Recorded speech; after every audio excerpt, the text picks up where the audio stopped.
Friends, আজ আমরা বানাবো পেপার ডাইস। পেপার ডাইস বানাতে গেলে আমাদের চাই পেন্সিল, ব্ল্যাক স্কেচ পেন আর 4x4 এটা পেপারের টুকরো। এরকম আরও 5 পিস চাই, মানে মোট 6টা 4x4 পেপারের টুকরো চাই। আমি অলরেডি আরও 5 পিস কেটে রেখে দিয়েছি। প্রথমে একটা আমরা পেপার নেবো 4x4, সেটাকেও আবার আমরা হাফ করে নেবো। এভাবে হাফ করে নিলে এখান থেকে এতটা 2, এখান থেকে এতটা 2 সেন্টিমিটার। তো এরপর এগুলোকে আমরা ঠিক এভাবে ফোল্ড করব। এই দিক থেকে একটা ফোল্ড, ঠিক এভাবেই এদিক থেকে আরেকটা ফোল্ড।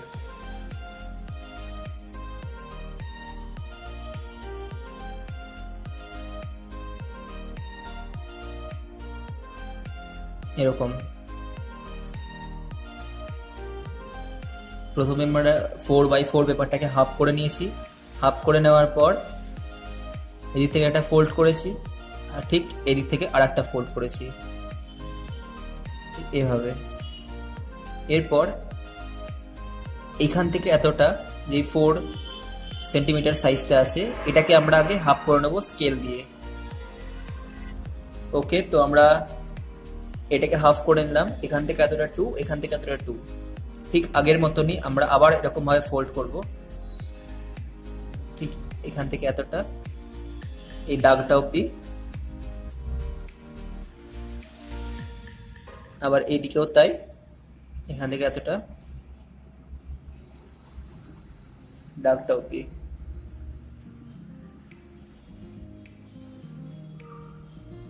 এরকম টাইপের একটা শেপ এলো। এরপর ঠিক এরকম ভাবে আরো 5টা বানাবো। আমরা মোট 6টা ফোল্ড করে নিয়েছি। এরপর আমরা এইগুলোকে ফোল্ড করে করে লাগিয়ে লাগিয়ে একটা পেপার ডাইসের শেপ দেব। প্রথমে আমরা যে কোনো একটা পিস নিয়ে নিচ্ছি। এরপর ঠিক এভাবে আমরা লাগাবো।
ওকে, ফাইনালি আমাদের রেডি হয়ে গেল পেপার ডাইস।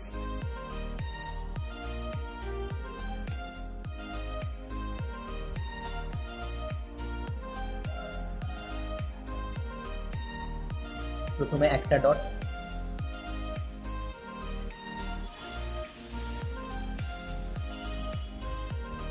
এরপর দুটো ডট,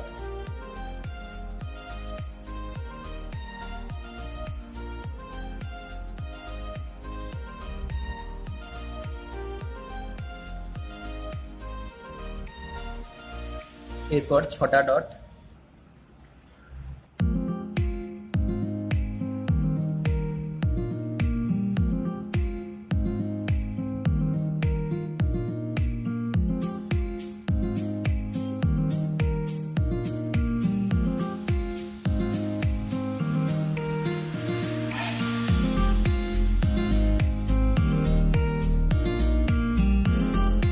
প্রথমে একটা ডট, তারপর দুটো ডট, তারপর 6টা ডট, তারপর 5টা ডট।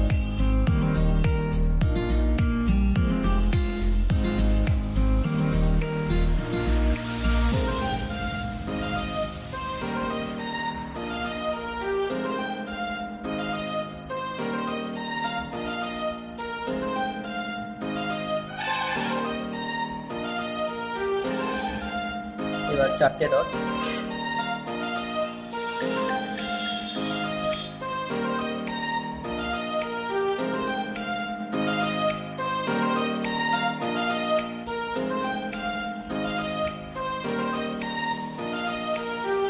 তিনটে ডট।